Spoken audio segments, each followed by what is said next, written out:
नमस्कार सभी को, गुड मॉर्निंग। मैं शुभकरण सहायक आचार्य EFM government PG college Jhunjhunu. आज हम बीकॉम पार्ट सेकेंड ईयर के विद्यार्थियों के लिए ईएफएम पेपर प्रथम राजस्थान में आर्थिक पर्यावरण इकोनॉमिक इन्वायरमेंट इन राजस्थान में यूनिट संख्या 3 में कृषि उत्पादों की मांग व पूर्ति को प्रभावित करने वाले घटक के बारे में चर्चा करेंगे। The factor affecting demand and supply of agriculture products. जैसा कि हमने पूर्व के वीडियो में चर्चा की, कृषि का महत्व, राजस्थान में कृषि का क्या महत्व है, कृषि के विभिन्न स्रोत और कृषि के विभिन्न कमियां और सुझाव और सामान्य कीमत स्तर मूल्य के बारे में हमने चर्चा की। इसी क्रम में हम आज कृषि उत्पादों की मांग व पूर्ति के बारे में, जो उनको प्रभावित करने वाले फैक्टर हैं, के बारे में हम चर्चा करेंगे।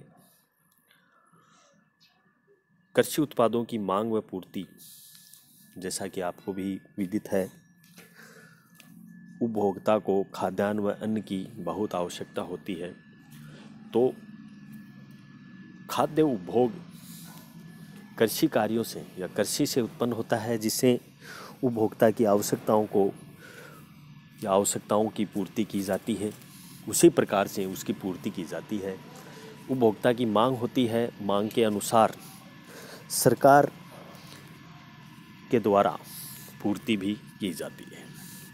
तो कृषि उत्पादों की मांग व पूर्ति में विश्व खाद्य संतुलन में परिवर्तन की सुदृढ़ एवं नई शक्तियाँ खाद्य उपभोग उत्पादन एवं बाजारों में रूपांतरण ला रही है।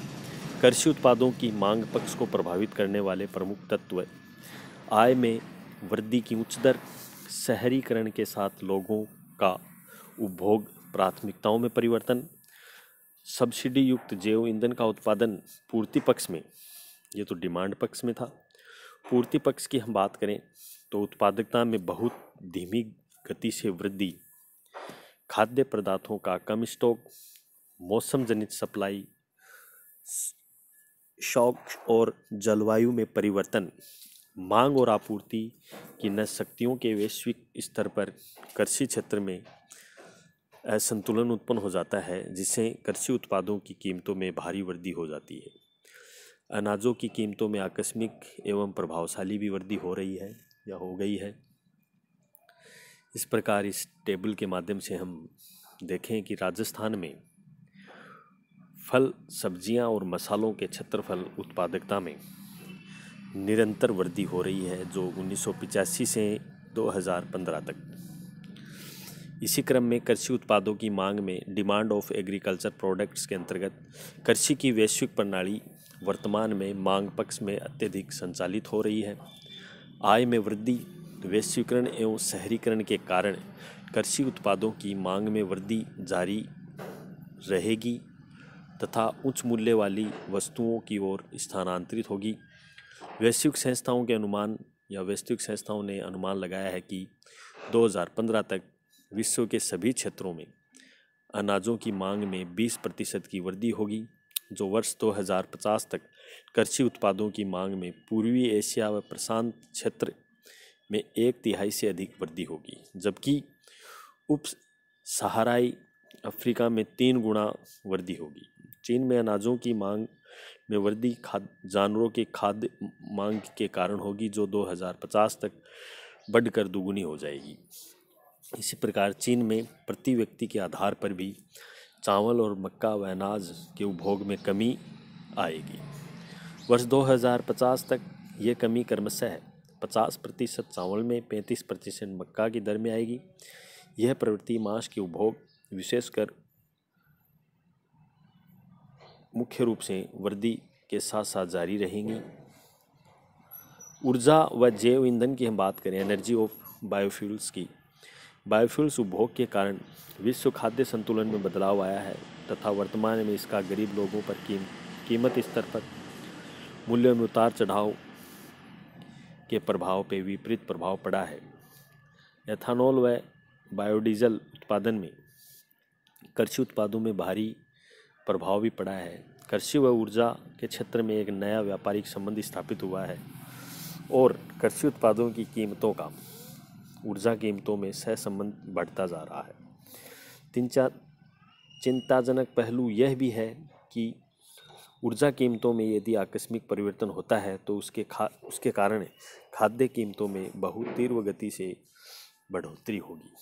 तो इस प्रकार ऊर्जा व जैव ईंधन की कृषि उत्पादों की मांग में बहुत ही उपयोगी कारण सिद्ध रहा है। पानी की बढ़ती हुई कमी, ग्रोइंग वाटर स्केर्सिटी, देश में पानी के पहले से ही बहुत कमी है। इसकी मांग की तीव्रता में वृद्धि हो रही है और खाद्यान्न उत्पादन के लिए इसकी उपलब्धता कम हो रही है, क्योंकि पानी के लिए कृषि क्षेत्र जैसे सिंचाई को औद्योगिक घरेलू उपयोग पर्यावरणीय उपभोग के लिए पानी की मांग में प्रतिस्पर्धा करनी पड़ रही है। तुलनात्मक रूप से शुष्क क्षेत्रों में पानी का सिंचाई के बजाय अन्य उपयोगों में वैकल्पिक उपयोग भी बढ़ा है। भूमिगत जल कम होता जा रहा है और अनेक क्षेत्र प्रतिवर्ष डार्क जोन में परिवर्तन होते जा रहे हैं। इससे कृषि उत्पादन एवं कृषि उत्पादकता भी प्रभावित होगी। जलवायु परिवर्तन, क्लाइमेट चेंज, यदि जलवायु में परिवर्तन का कृषि पर प्रभाव कैसा होगा, इस संबंध में अनिश्चितताएं हैं। लेकिन आम राय यह है कि जलवायु परिवर्तन के कारण ही वैश्विक स्तर पर कृषि उत्पादकता में कमी आएगी। जलवायु परिवर्तन से विकास के देशों में कृषि उत्पादन में भारी कमी आएगी तथा खाद्य असुरक्षा में वृद्धि भी हो। इसी क्रम में सामान्य कीमत स्तर जनरल प्राइस लेवल में, क्योंकि भारत एक विकासशील देश है, विकास की प्रारंभिक अवस्था में जहां एक और जन्म दर ऊंची होने से वस्तुओं एवं सेवाओं की मांग बढ़ती है, वहीं निर्यात बढ़ने के कारण वस्तुओं की स्वदेशी की पूर्ति कम हो जाती है। परिणाम स्वरूप कीमतों में तेजी से वृद्धि होने लगती है। इससे सामान्य जनता, विशेष रूप से निर्धनों का जीना दुश्वार हो जाता है और एक अनेक प्रकार की आर्थिक, सामाजिक, राजनीतिक समस्याएं पैदा हो रही हैं। भारत भी समस्याओं से अछूता नहीं है, क्योंकि योजना काल में भारत में वस्तुओं एवं सेवाओं में भारी वृद्धि हुई है और इससे आर्थिक विकास, जीवन स्तर, सामाजिक व नैतिक व्यवस्था, राजनीतिक व्यवस्था आदि को व्यापक रूप से भी प्रभावित किया गया है। इसी प्रकार भारत में सामान्य कीमत स्तर को अध्ययन करने के लिए थोक मूल्य सूचकांक का सहारा लिया जा रहा है, जो प्रारंभ में सरकार ने 1950-51 को आधार वर्ष मानकर थोक मूल्य सूचकांक के आधार पर कीमतों में परिवर्तन की प्रवृत्ति को मापा था।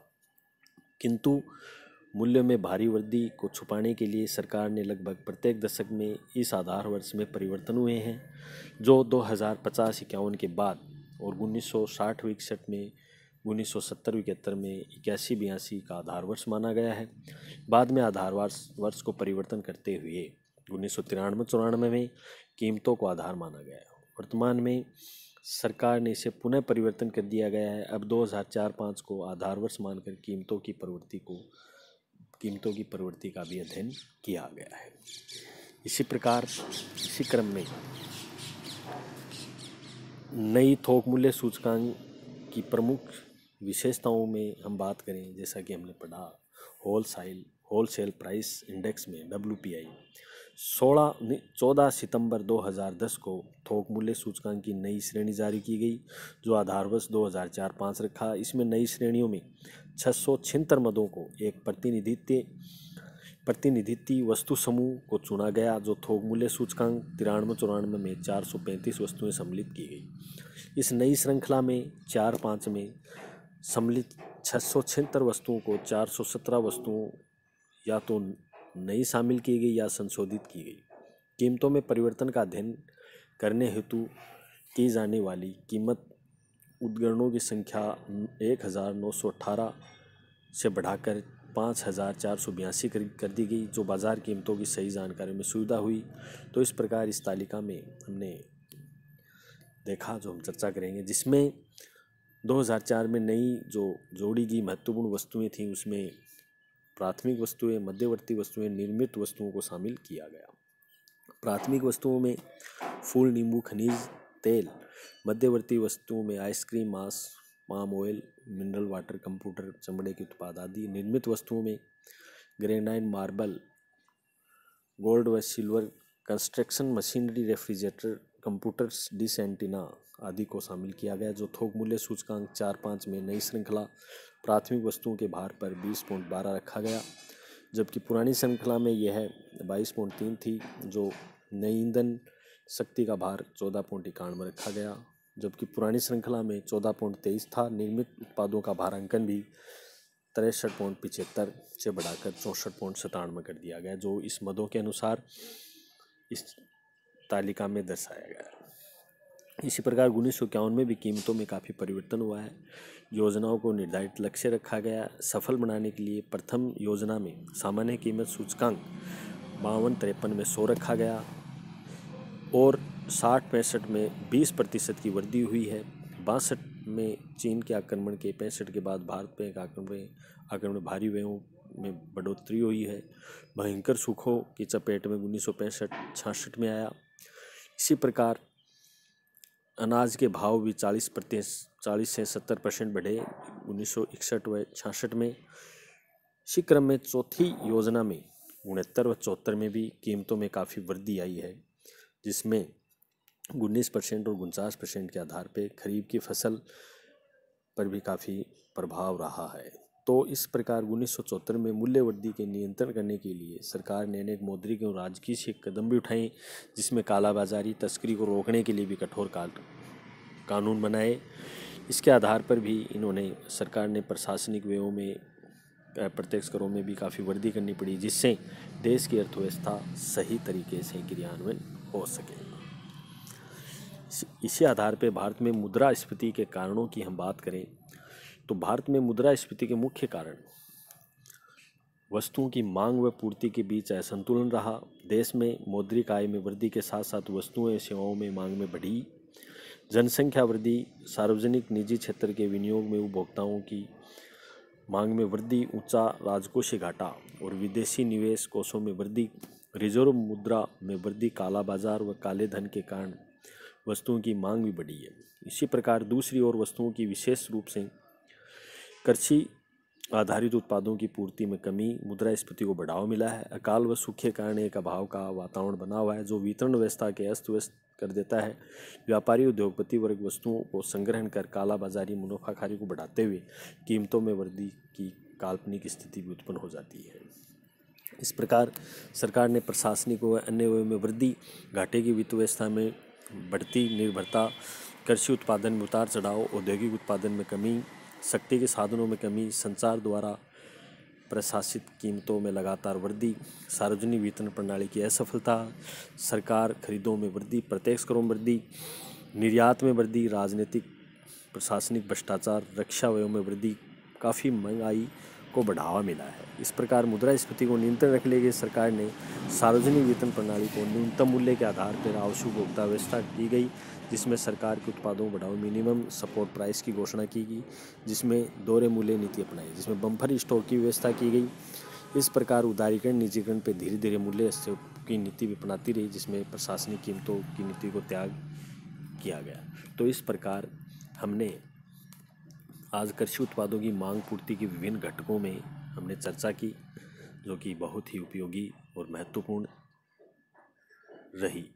तो इस प्रकार पूर्ति पक्ष, मांग पक्ष को देखते हुए ऊर्जा, जैव ईंधन, पानी की बढ़ती कमी, जलवायु परिवर्तन, नई थोक मूल्य सूचकांक में प्राथमिक, मध्यवर्ती और निर्मित वस्तुओं को शामिल भी किया गया, जो कि 1951 के बाद कीमतों में प्रवृत्ति के आधार पर इनको क्रियान्वित भी किया गया। मुद्रास्फीति का भी काफ़ी भारत में बढ़ता हुआ कारण रहा। तो इसी क्रम में हम अब अगले वीडियो में चर्चा करेंगे बीकॉम पार्ट सेकेंड ईयर के लिए यूनिट संख्या 4 में आधारभूत संरचना, ग्रामीण आधारभूत संरचना के कौन कौन से हैं, या आधारभूत संरचना से आप क्या समझते हैं, जिसमें शिक्षा, स्वास्थ्य, चिकित्साओं के बारे में अध्ययन करेंगे। पर्यटन की कौन कौन सी कमियां रही, उनके बारे में अगले वीडियो में चर्चा करेंगे। बहुत ही बहुत धन्यवाद। Thank you very much.